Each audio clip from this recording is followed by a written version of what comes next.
Selamat pagi dan selamat berjumpa kembali dalam Tuhan Yesus Kristus. Mensyukuri anugerah Tuhan, kita masih diberi kesempatan sampai pada hari ini. Sementara kita semua ada di dalam minggu-minggu sengsara Tuhan Yesus ya. Ini sebuah peringatan bagi semua orang percaya di seluruh dunia. Kita sebagai orang percaya yang sudah ditebus oleh darah Yesus, kita mengucap syukur karena kita masih diberi kesempatan untuk belajar dari firman Tuhan. Semua siap pagi ini untuk belajar? Mari fokus, dengar firman Tuhan baik-baik. Supaya firman Tuhan itu benar-benar mendarat di tanah hati kita. Dan firman Tuhan itu akan bertumbuh supaya kita menjadi orang-orang percaya yang tidak mudah terombang-ambing, tetapi kita menjadi orang-orang percaya yang kuat di dalam Tuhan. Puji Tuhan, mari kita akan buka bersama di dalam Injil Markus pasal 15. Kita akan belajar Injil Markus pasal 15 ayat 1 sampai ayat yang ke-19.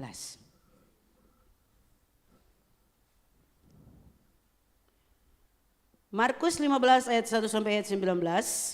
Kalau semua sudah dapat, kita akan baca ayat-ayat ini secara bersama-sama ya. Dari tempat duduk saudara, saudara bisa baca bersama dengan saya. Dalam hitungan 3 kita akan baca. 1, 3.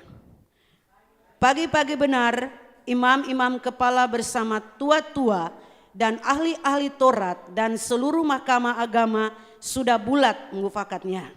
Mereka membelenggu Yesus lalu membawanya dan menyerahkannya kepada Pilatus.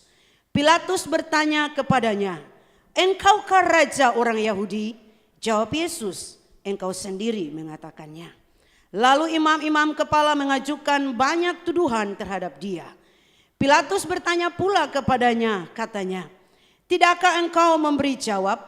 Lihatlah betapa banyaknya tuduhan mereka terhadap engkau." Tetapi Yesus sama sekali tidak menjawab lagi, sehingga Pilatus merasa heran.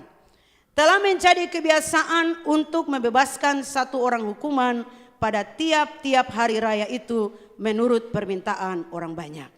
Dan pada waktu itu adalah seorang yang bernama Barabas sedang dipenjarakan bersama beberapa orang pemberontak lainnya. Mereka telah melakukan pembunuhan dalam pemberontakan. Maka datanglah orang banyak dan meminta supaya sekarang kebiasaan itu diikuti juga. Pilatus menjawab mereka dan bertanya, "Apakah kamu menghendaki supaya kubebaskan raja orang Yahudi ini?" Ia memang mengetahui bahwa imam-imam kepala telah menyerahkan Yesus karena dengki.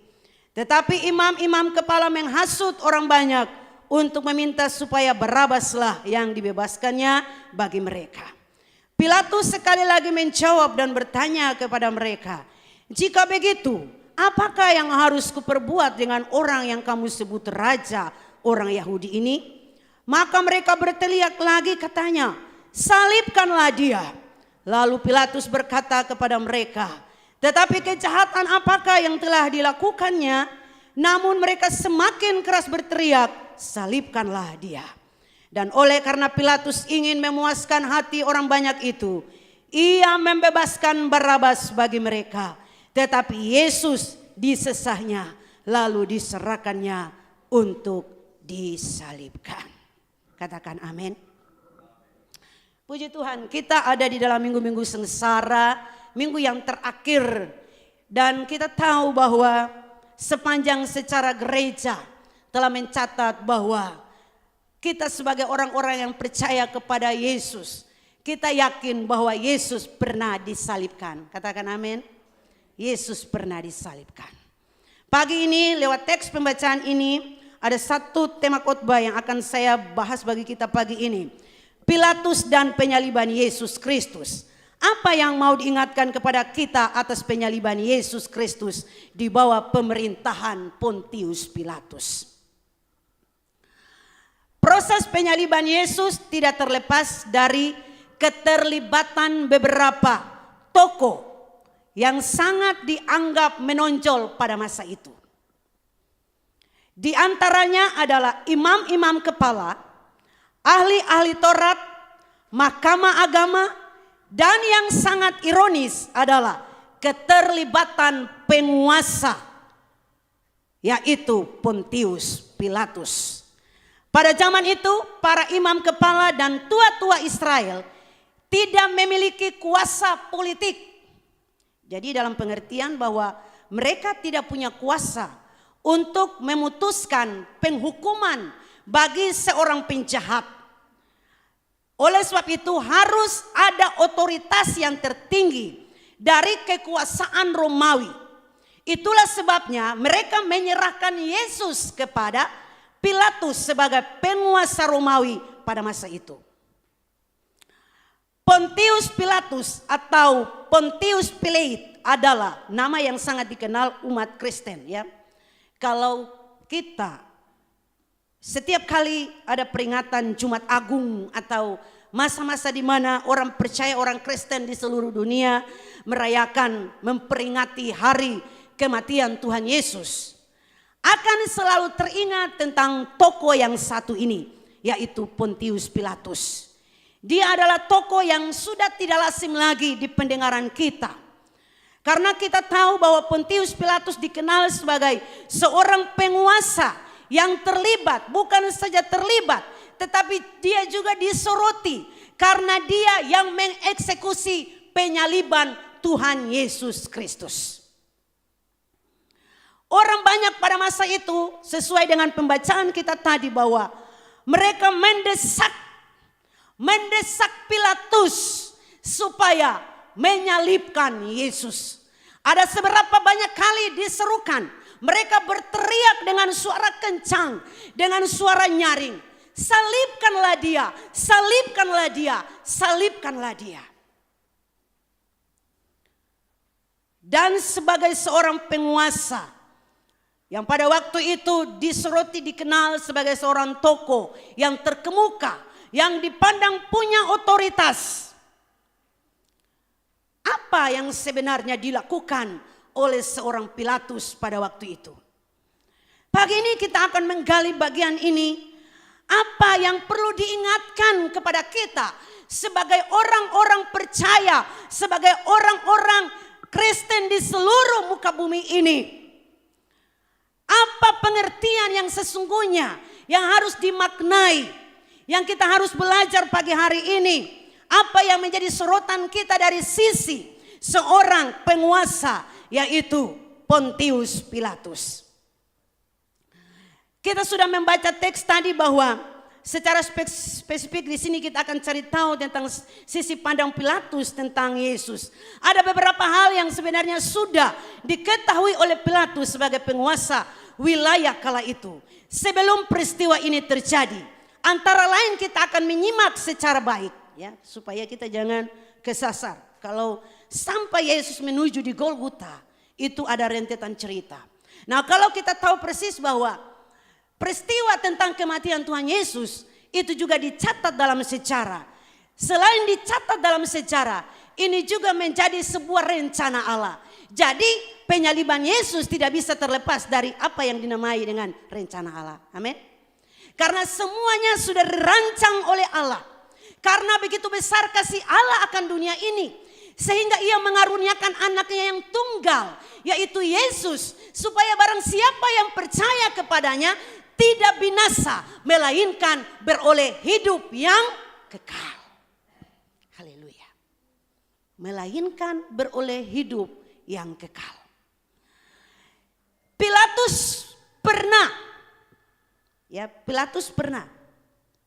tahu tentang kedatangan Yesus di wilayah Yerusalem pada Minggu Palma yang disambut oleh banyak orang. Kalau kita baca di dalam Injil Markus pasal 11. Begitu banyak orang berbondong-bondong menyambut Yesus untuk masuk ke Yerusalem.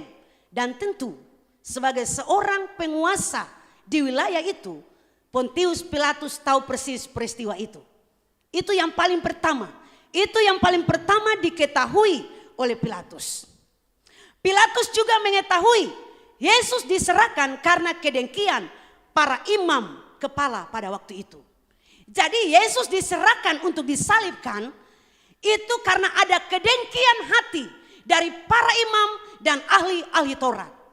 Dan itu dinyatakan mereka di hadapan Pilatus. Dan Pilatus tahu itu. Kemudian hasutan mereka agar rakyat menuntut untuk membebaskan Barabas, bukan Yesus. Jadi rakyat menuntut Pilatus supaya memberi pembebasan kepada Barabas, jangan kepada Yesus. Kenapa jangan kepada Yesus? Karena sudah ada dalam hati mereka ada kedengkian yang luar biasa terhadap Yesus. Karena dia katakan bahwa dia adalah raja orang Yahudi. Dan ini menjadi bumerang kepada banyak orang. Bukan saja menjadi bumerang kepada orang-orang Yahudi, tetapi juga menjadi bumerang kepada Pontius Pilatus yang pada waktu itu menjadi penguasa tunggal di wilayah Romawi. Ini sudah diketahui. Saat dicek kepadanya, Pilatus juga berpendapat bahwa Yesus tidak bersalah.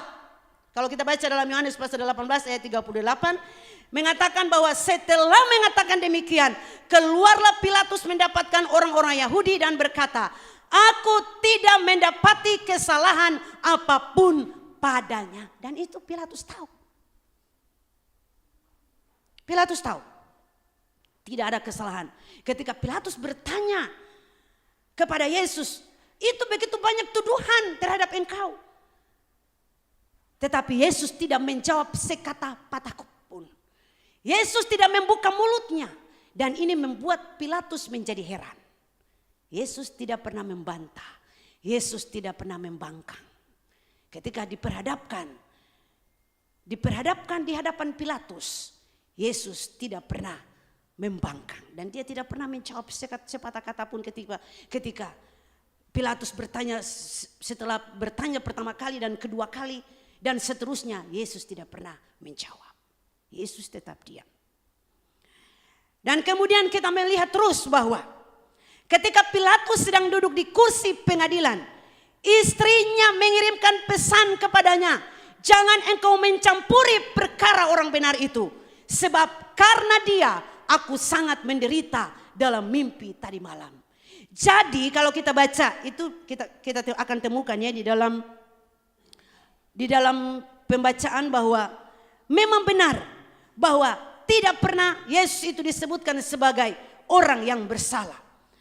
Dan ketika istrinya mendengar bahwa banyak orang sudah membawa Yesus diperhadapkan di hadapan Pilatus, istrinya langsung mengirimkan pesan. Karena rupa-rupanya tadi malam dia pernah bermimpi bahwa dia tidak tenang. Dia tidak tenang, dia gelisah. Sehingga dia mengirimkan pesan kepada Pilatus supaya berhati-hati, jangan mencampuri perkara orang benar itu.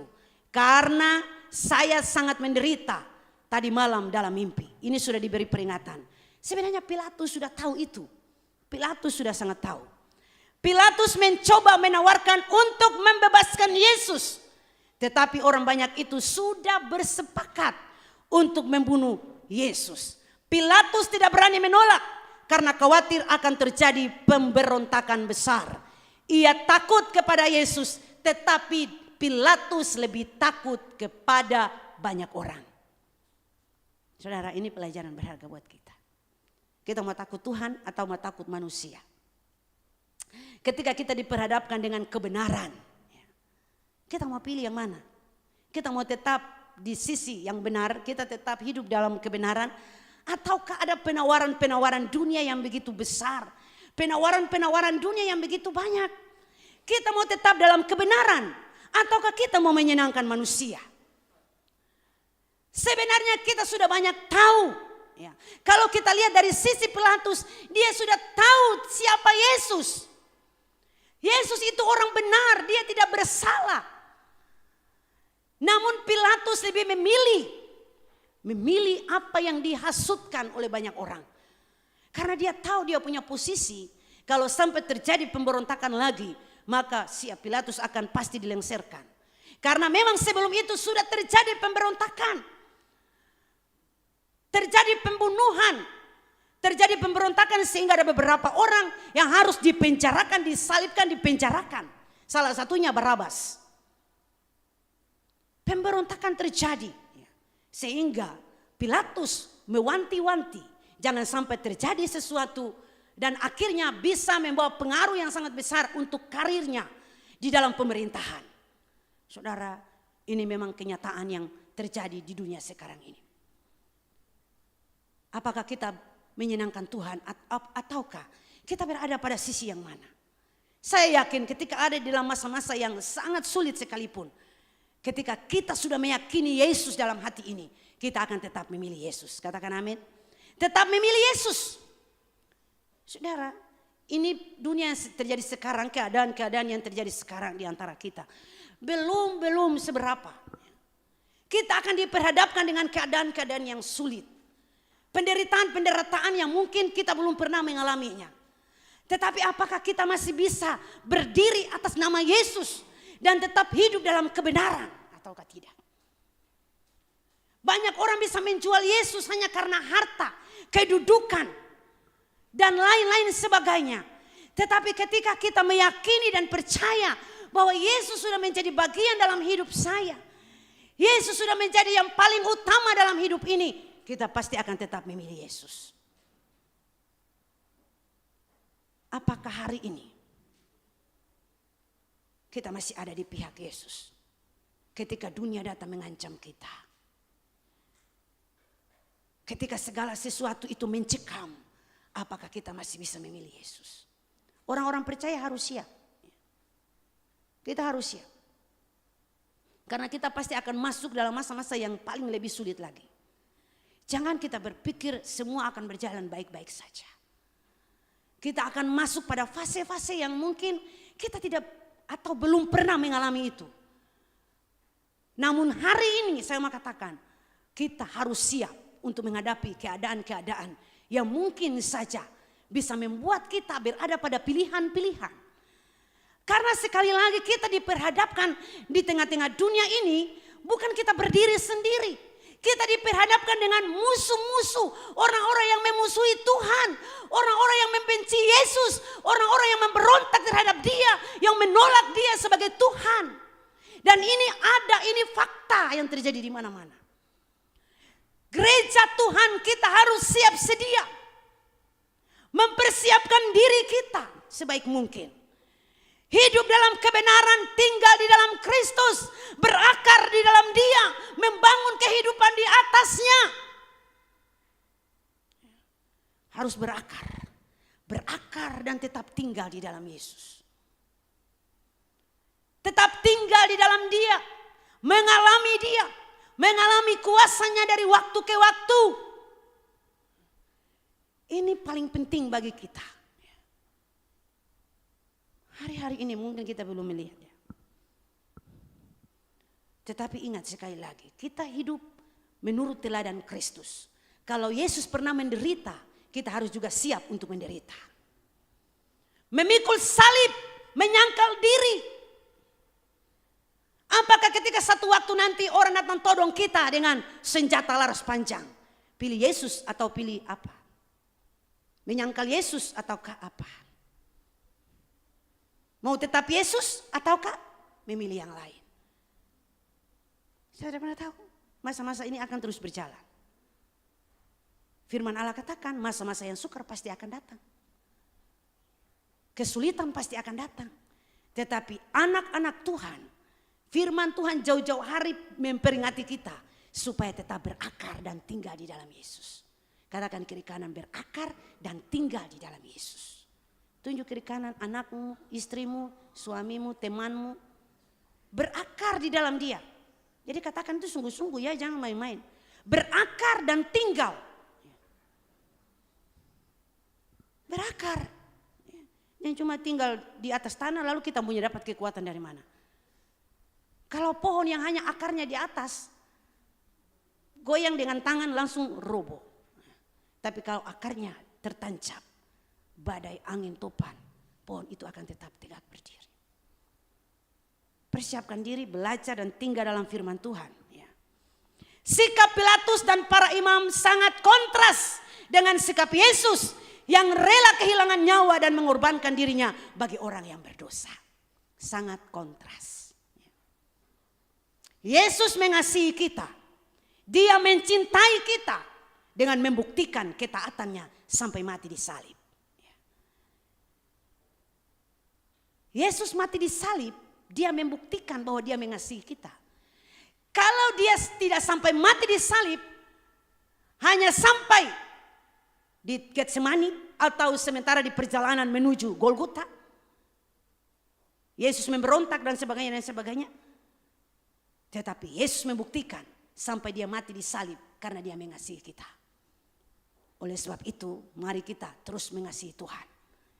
Mengasihi dia, pilih dia, satu-satunya yang menjadi teladan hidup kita. Amin. Pilih dia, satu-satunya pribadi yang tidak bisa tergantikan oleh apapun. Karena dunia banyak datang dengan penawaran. Tetapi kalau kita memiliki Yesus, yang adalah pribadi yang tidak bisa tergantikan. Karena kita tahu Yesus mengasihi kita. Amin. Dia mengasihi kita. Dia membayar kita lunas dengan darahnya. Jadi darahnya yang mahal, nyawanya sendiri. Mari kita sebagai orang-orang percaya, orang-orang Kristen, jangan sekali-kali kita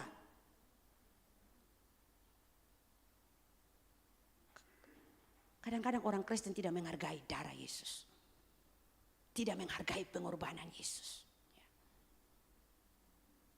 Memberontak terhadap Tuhan. Tidak mengasihi Tuhan. 1-2 kali ke gereja. Sesudah itu jauh dari Tuhan.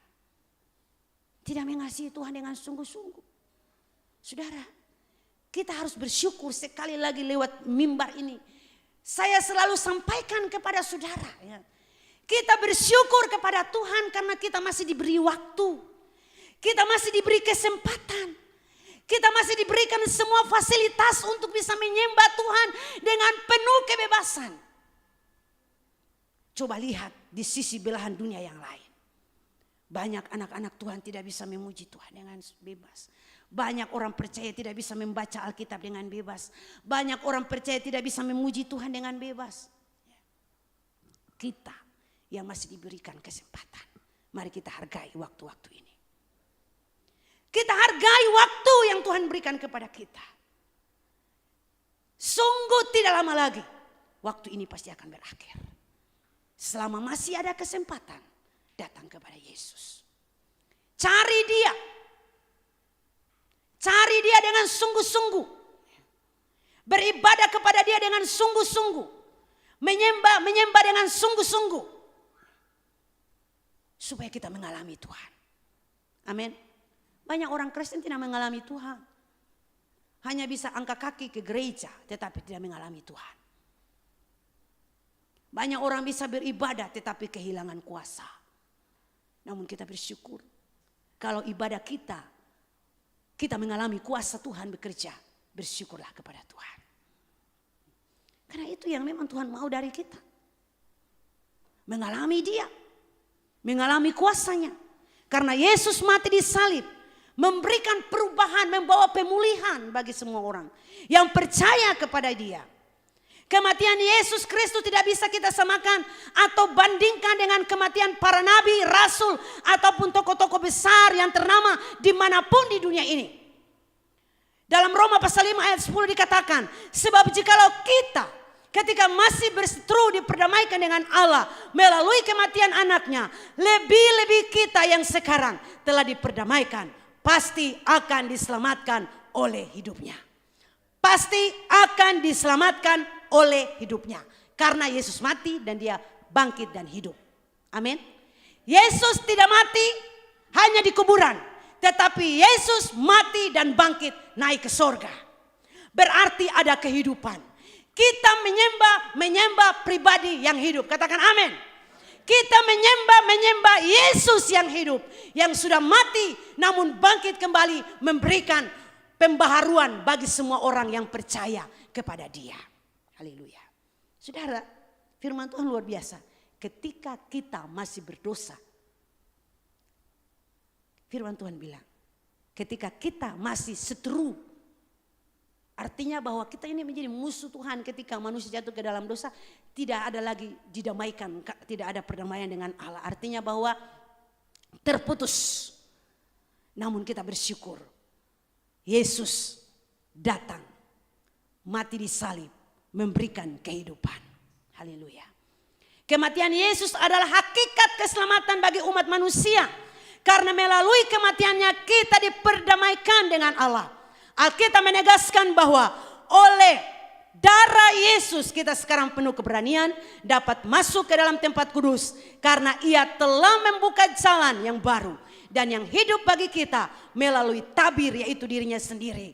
Dalam Ibrani pasal 10 ayat yang ke-19. Tabir yaitu dirinya sendiri.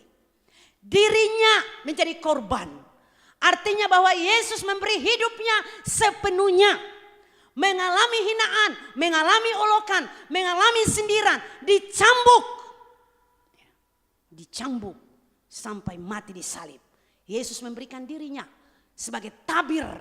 Hancur terbelah karena kita. Supaya kita memiliki keberanian, percaya kepada Tuhan. Menghadap Tuhan dengan tidak ada rasa takut. Memiliki keberanian untuk menghadap Tuhan, berseru kepada Dia, memanggil Dia, ya Abah, ya Bapa. Itu hanya karena Yesus. Kita tidak punya keberanian ketika kita hidup dalam dosa. Betul? Kita tidak punya keberanian ketika kita masih tertuduh, masih terhakimi karena kita orang berdosa.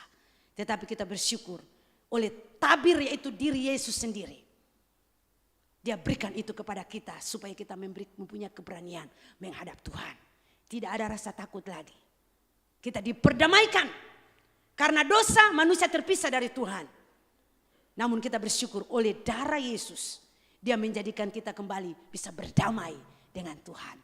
Berdamai dengan Bapa. Sehingga kita memiliki keberanian untuk bisa berdoa. Berseru memanggil Dia, menyembah Dia dengan penuh kebebasan. Tidak ada rasa tertuduh lagi. Kalaupun ada rasa tertuduh berarti ada dosa. Ingat ini. Kalau ada tuduhan berarti ada dosa. Tetapi kalau kita bereskan di hadapan Tuhan. Firman Allah berkata. Tuhan itu Maha Pengampun. Ketika kita berdosa kita datang kepada Dia. Mengakui semua kesalahan kita. Mengakui dosa kita. Maka Tuhan pasti akan mengampuni kita. Amin. Oleh sebab itu bersyukur kepada Tuhan. Karena Tuhan begitu luar biasa. Oleh darah Yesus yang tercurah di Kalvari. Kita dilayakkan untuk masuk ke dalam tempat kudus Allah. Sebagai manusia berdosa seharusnya kita dihukum. Namun melalui kematian Yesus kita beroleh pengampunan dosa. Dan mendapatkan keselamatan kekal. Roma pasal 5 ayat 9. Karena kita sekarang telah diperbolehkan oleh darahnya. Kita pasti akan diselamatkan dari murka Allah. Saudara, siapa yang bisa selamatkan kita dari murka Allah? Hanya darah Yesus. Manusia dengan kekuatan sendiri coba membangun dengan kekuatannya sendiri untuk bisa melakukan sesuatu supaya dia bisa menjadi orang yang terbebas dari dosa. Tetapi tidak bisa. Hanya ketika kita datang kepada Yesus. Satu-satunya juru selamat kita yaitu Yesus. Dia Maha Pengampun. Datang kepada Dia pasti kita diselamatkan. Jadi tanpa melalui kematian Yesus di kayu salib, semua manusia akan mengalami kebinasaan kekal. Sebab semua orang telah berbuat dosa dan telah kehilangan kemuliaan Allah. Roma 2 ayat 23. Semua orang telah berbuat dosa dan telah kehilangan kemuliaan Allah. Oleh sebab itu harus datang kepada Tuhan. Percaya kepada Dia. Sebab upah dosa adalah maut. Tetapi karunia Allah adalah hidup yang kekal dalam Kristus Yesus Tuhan kita. Katakan amin. Upah dosa adalah maut. Jadi siapa yang mau tetap hidup dalam dosa ada upahnya. Tetapi kalau barang siapa yang mau tetap hidup dalam kebenaran juga ada upahnya. Jadi kita memilih mau hidup dalam mana? Dalam dosa atau dalam kebenaran. Barang siapa yang hidup dalam dosa dia adalah hamba-hambanya setan. Tetapi siapa yang hidup dalam kebenaran, dia adalah hamba-hambanya Allah. Haleluya. Saudara-saudara, mari kita belajar untuk tetap memilih yang terbaik. Kita ada di posisi mana? Hidup ini selalu diperhadapkan dengan pilihan-pilihan. Tetapi sebagai pemercaya Kristus, mari kita tetap memilih Yesus. Satu-satunya yang menjadi Tuhan dan Juru Selamat kita. Kita bersyukur kepada Tuhan. Karena kita sudah mendapatkan jalan. Kita sudah terlepas dari hukuman Allah. Yaitu hanya melalui Yesus yang sudah menyerahkan nyawanya bagi kita. Dia sudah menyerahkan nyawa ganti kita. Dia satu-satunya jalan keselamatan itu. Dan keselamatan tidak ada di dalam siapapun, firman Allah katakan. Di bawah kolong langit ini tidak ada lain. Hanya nama Yesus. Cari Yesus. Selama ada kesempatan cari dia. Selama masih diberi waktu untuk hidup bernapas, cari dia. Banyak orang akan menyesal. Ketika waktunya tiba, banyak orang akan menyesal. Kenapa dulu saya tidak sungguh-sungguh dengan Tuhan? Kenapa dulu saya tidak mencari Tuhan dengan sungguh-sungguh? Kenapa dulu saya tidak melayani Tuhan dengan sungguh-sungguh? Selama masih diberi kesempatan, mari kita berikan yang terbaik kepada Tuhan. Amin. Melayani Tuhan harus siap bayar harga. Ikut Tuhan harus siap bayar harga. Kita menjadi pemercaya Kristus. Kekristenan itu bukan gampang. Tetapi kekristenan kita harus bayar harga. Amin. Harus bayar harga. Untuk menjadi orang percaya yang sejati harus siap bayar harga. Harus siap bayar harga. Banyak orang akan berat untuk harus bayar harga. Sangat-sangat sulit untuk bayar harga. Tetapi kalau orang yang sungguh-sungguh mengasihi Tuhan, dia harus siap untuk bayar harga. Katakan amin. Bayar harga. Lewat apapun yang terjadi dalam hidup ini, kita dituntut oleh Tuhan. Jangan kita seperti Pontius Pilatus. Tetapi mari kita tetap ada pada posisi di mana kita tetap memilih kebenaran. Karena hanya Yesus yang menjadi jalan kebenaran dan kehidupan.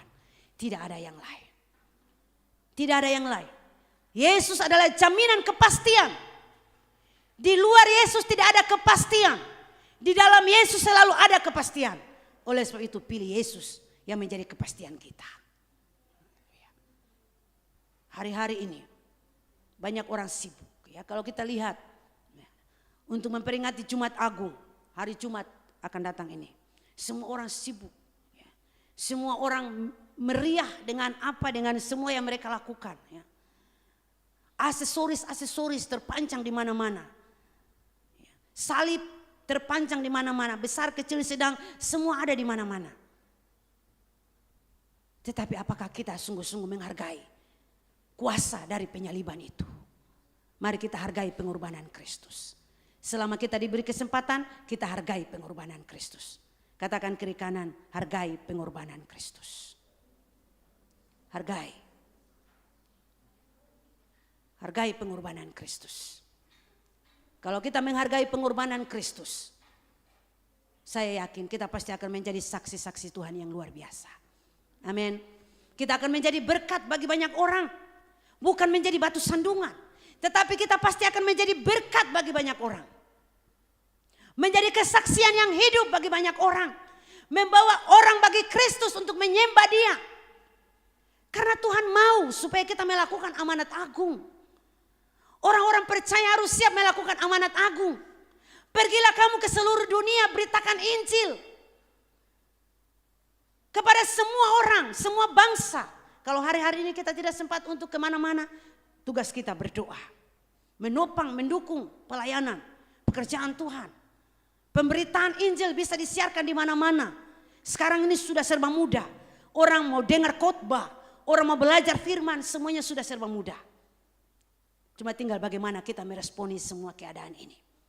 Mari sekali lagi, sebagai orang-orang yang percaya kepada Tuhan, mari kita menghargai karya penyaliban Yesus.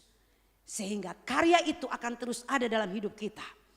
Sehingga pada waktu Tuhan Yesus datang kembali, kita sudah mengalami dan kita sudah merasakan apa yang Tuhan kerjakan dalam hidup kita. Sebagai orang-orang percaya, kita tetap hidup di dalam Dia, memberi segenap hati kita, mempersembahkan hidup kita dengan sungguh-sungguh. Persembahkanlah hidupmu kepada Tuhan hari-hari ini. Karena satu waktu nanti Tuhan pasti akan datang. Dan kita memberi pertanggungjawaban di hadapan Tuhan. Satu waktu nanti semua orang pasti akan memberi pertanggungjawaban di hadapan Tuhan. Katakan amin. Pasti akan memberi pertanggungjawaban. Oleh sebab itu mari kita siapkan kehidupan kita. Kita hargai pengorbanan Kristus. Kita hargai penyaliban Kristus. Kita hargai darah Yesus. Supaya itu menjadi sebuah paket dalam hidup kita. Menjadi bagian yang paling berharga dalam hidup kita. Tim worship boleh ada di depan. Menjadi satu paket yang hidup dalam kita. Menjadi bagian yang tidak akan bisa tergantikan oleh apapun. Mari sekali lagi saya mengajak kita semua sebagai orang percaya. Pandanglah terus kepada Dia. Pandanglah salibnya. Di sana kita dapatkan kekuatan baru. Di sana kita temukan jawaban. Di sana bisa kita temukan pemulihan. Di sana ada pembaharuan. Di sana Tuhan bisa mengerjakan sesuatu yang bagi manusia itu tidak mungkin. Tetapi bagi Allah selalu mungkin.